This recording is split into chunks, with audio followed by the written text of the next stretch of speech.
For a long time, cashback arbitrage was one of the best methods out there to source products. You could literally get hundreds of free products delivered to you at no cost to you, and then you could then turn around and sell those products back online for a profit. You didn't need to spend any net money on inventory, and anything that you sold from that inventory was then 100% profit. But now currently more and more people are starting to have trouble with this type of reselling, and people are starting to ask more and more if this is still a viable way to get inventory and a good method of reselling products online. So we're gonna tackle all that and more in this video, and we're gonna answer whether or not cashback arbitrage is dead and how you should approach selling these rebate products in 2021 and beyond. We'll specifically cover a number of things. We'll first tackle what is cashback arbitrage for those of you that don't know. We'll then cover some of the issues that you might face when doing this. We'll then cover how, some of the drawbacks of it, as well as some of the benefits of sourcing products with this method, as well as my recommendation of how you should actually approach it so that you can be successful. Also, keep in mind that e-commerce, regardless of the actual specific form of it that you're trying, is constantly changing. Just because something works one day doesn't mean that it always will. And just the same, if a certain method of sourcing or a certain method of reselling is deemed dead, for instance, that does not mean that it will never work again, okay? The most successful resellers and the most successful people in e-commerce, and honestly in any business, master their craft, but then they're always adapting to new strategies and what's working right now. Business is always changing. That's the only constant that I've noticed, okay? And honestly, there's no better way for you to learn the latest and greatest strategies that are currently working right now than by enrolling in my Resale University course, which I always update with those strategies. I'm constantly adding, testing new things, and putting what works, taking out what doesn't. You get the picture, okay? That will cover 7 of the best strategies that you can use to make money online reselling products. And I'm not gonna waste any time specifically in this video going over exactly what it covers and how it can help you. But if you're interested in learning more about how it can help you, you can check out the free 10-minute video that I always linked first in the description that I created just for that purpose. So without further ado, let's hop over to my computer and we'll cover whether or not cashback arbitrage is dead. All right, first and foremost, what is cashback arbitrage for those of you that don't know? Now, I'm assuming the majority of you do know what it is, but just a quick recap on what it is if you don't know. Basically what happens is products sell on Amazon all the time, right? And so when a product is launching on Amazon or trying to be ranked on Amazon, the seller has a bunch of different options on how they might want to rank that on Amazon so that they can get long-term sales organically from keywords, right? If you don't understand what any of that means, it does not matter. Basically, all you need to know is a seller to rank their product will list their product on other cashback websites and basically give it away for free via cashback, like I'm about to show you, just so that they can get sales on Amazon. So Amazon recognizes that their product is getting sales and it will help them rank, right? So a seller gets a full price sale, which obviously helps them rank their Amazon product more than a discounted sale in this specific cashback example. They also obviously hope to get a review from you, but that's not required on most sites. It is required on some of them, but very, very few, okay? So hypothetically, let's say a seller's product on Amazon sells for $20. What they're going to do is they're going to list it on the cashback site for $20. You can then go to that cashback site, buy it for $20 through clicking their link on the cashback site and obviously reporting back their order number, okay? So you're going to spend $20 via their product that's listed on the cashback site. Really, it's listed on Amazon, but you're just going to the cashback site to see which cashback products are available. So you're going to buy that $20 product on Amazon, right, at full price. It's going to go to your house or your apartment or wherever you obviously elect to get it. And then obviously you're going to get that money back via PayPal from the actual cashback seller, okay? So in short, you're buying a product, in this example, for $20. It's going to come to you. You're spending the $20 up front. Then the seller is going to send you $20 back via PayPal. And you now have a free product to resell, to keep, whatever you want to do, that's cashback arbitrage, okay? And this is beneficial for a number of different people, right? It's beneficial for Amazon because they get to sell the product and they get the fees, right?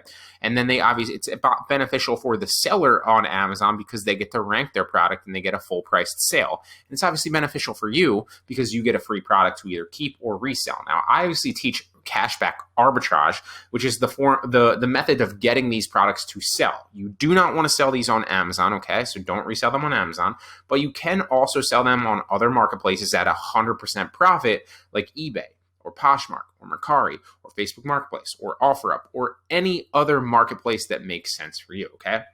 So in short, that's what cashback arbitrage is for those of you that don't know. And if you want more information on cashback arbitrage, there's an entire playlist on the channel with sites, tutorials, etc., that will show you how to source, how to resell, and a number of other things, okay? But also keep in mind that there's the free cheat sheet link down in the description that will give you like a starter list of some of my favorite cashback sites if you want to go ahead and grab that for free. So full disclosure, you might face some issues with this now, okay? It's not the same as it was in the past, but it's still a very, viable way to get products if you know what you're doing, okay? So what issues might you face when doing this? Well, you might face review restrictions. This is the one that's most typical for new people, right? They get a review restriction on their account and they're all up, kind of worried about it. Like, what does this mean? Can I never review a product again? Is my Amazon buyer account at risk for, being deactivated? And no, your Amazon buyer account is not at risk for being deactivated. Yes, you will be able to review in the future. It's just a temporary review restriction that Amazon is putting on your account. And obviously that is enforced by Amazon because some people, especially if they're beginners, they don't fully understand like who's restricting their ability to review. Is it Amazon? Is it the seller? Is it the cashback site? It's Amazon doing this to you, okay? So basically, when you scale this up, it used to be very, very scalable. You can go and buy hundreds of products and get cash back on all of them. And then you'd have like hundreds of free products to your door that you can then resell online for a profit. And you can still scale it very, very slightly, but I wouldn't necessarily recommend it. But basically what happens is if you buy a bunch of products at once and you go and review them too fast, if Amazon detects that you're reviewing a lot of products super quickly, and this isn't normal for your buyer account, meaning maybe you buy a couple products from Amazon a week, but then all of a sudden you're buying like dozens of products and reviewing them all, well, that's going to throw off red flags, okay? So they'll shut your ability to review for a period of time down. And basically what they're doing is they're not necessarily penalizing, they're penalizing you, right? But they're not like taking like crazy, repercussions on your account. All they're basically doing is putting a review restriction so you can't review any products so that they can protect the integrity of their platform and the integrity of their reviews, okay? They want to be able to have buyers buy from Amazon with trust and be able to trust that the reviews on a listing accurately reflect the quality of that product. Now, two other prevalent issues that you might face, although they don't happen more so, it's really just the review restrictions, is that maybe a seller won't refund you. So this rarely happens. In my experience, I think I've dealt with this and I've bought hundreds, if not thousands of cashback products, is maybe, 5 to 10 times over that long span of things. So you might face this once or twice if you're doing this, but chances are probably not, okay? Especially if you're using the sites that I recommend in the cheat sheet or that I recommend in any of my courses, it's rarely gonna happen. You're rarely gonna deal with it.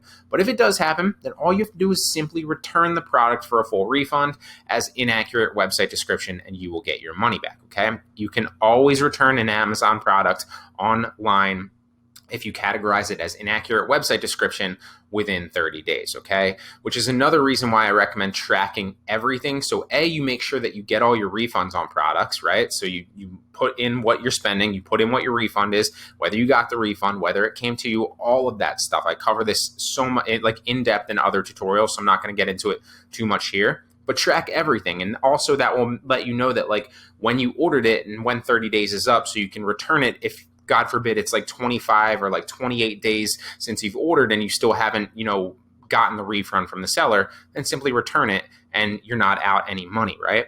So that's basically how I recommend that. But sellers occasionally won't refund you. It's very, very rare.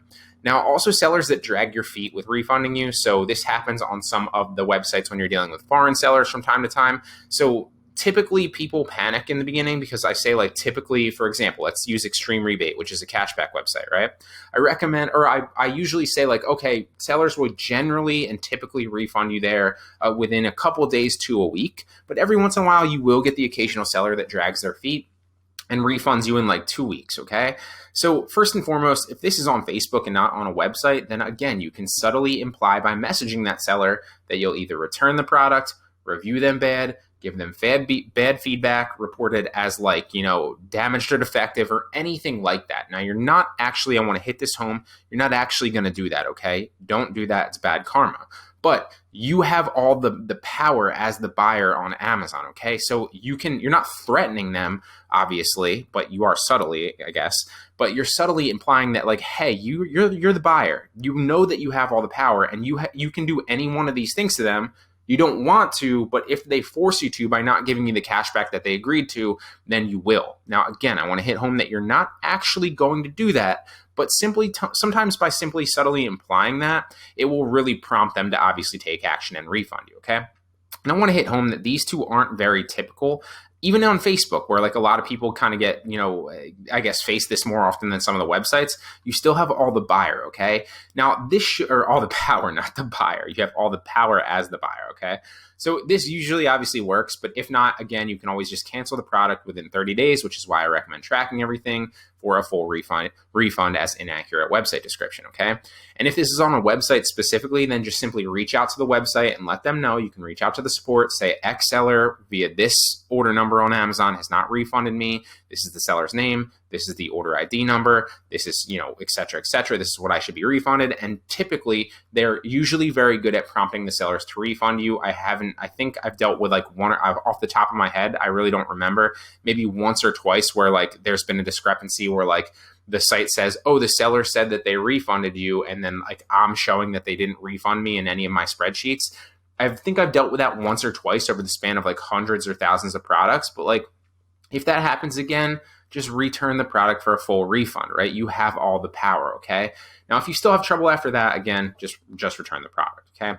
So those are the typical issues that you might face. Full disclosure, you might face some issues, okay? It does not come just like any form of reselling or any online business without any potential hiccups or any potential issues. Those are the issues that you might face, okay? Now, some pros of this, obviously, some drawbacks of this method, if you're sourcing products, is that it's typically hard to scale it, okay? And some of the benefits of it is that it's free money, okay? So to outline, obviously, you don't need much money to start any of this because you can simply buy them for a few cents or a few dollars, right? And then obviously get like the cash back to you, and then you're into a free product to either resell or keep or whatever, okay? It's low risk. It's great for beginners. You can get extra free money easily by charging all your purchases to a cashback credit card. And obviously it helps you slowly build up an initial nest egg of money to then put into a more scalable business. Again, the cons, it's not very scalable. You're probably looking at like a max of a few $100s to maybe a few $1,000s a month profit. If there were no review restrictions, you could scale this up if you had capital or a credit card and get as many products as you wanted and then get the cash back if you're tracking it all and get like hundreds of products like I used to like every single month and then resell them, right? Now that's not very likely, so it's not very scalable, although it's still a great way to get free products that you can resell or very, very cheap products that you can resell, okay? So to answer the question, is cashback arbitrage dead? The answer is a definitive no, okay? It is not dead by any means. The only lessons that I want to hit home in this video, because people always ask me this, is like, you just can't scale it as much as you used to right now, and that's okay, right? And you just need to curb your expectations and understand how to use this to your benefit, which ties me into my last few points, which is my recommendations of how you should actually use this and how you should approach it, okay? So first and foremost, I want to hit this home is, again, don't resell these products back on Amazon. People always list these products back on Amazon, even though I say in almost every tutorial not to, and then they ask me why they're dealing with issues. And I'm like, I told you not to resell them back on Amazon. So, next time listen better, right? So like, don't resell these back on Amazon.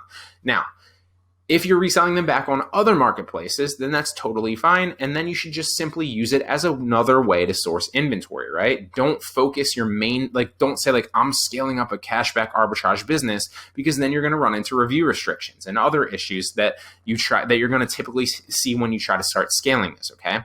And you should just use it sparingly to get some extra inventory, maybe a few different products a week, right? To your online stores like eBay, Poshmark, Mercari, OfferUp, Facebook Marketplace, etc. And then obviously use them to obviously resell. Ultimately, both cashback arbitrage and coupon arbitrage, which is very, very similar, but we're not actually covering that specifically here, should just be used as tools in your reselling tool belt, okay? You should not be trying to scale this up as a cashback or coupon arbitrage reselling business. You should simply be using them as methods of sourcing products to add to your stores. If you're trying to scale a reselling business from home by reselling products on sites like eBay, all those other ones that we've already listed, then your best bet to scale it and actually, scale it quickly and get a lot of products to resell. And the best method of doing that is liquidation pallets, hands down, okay?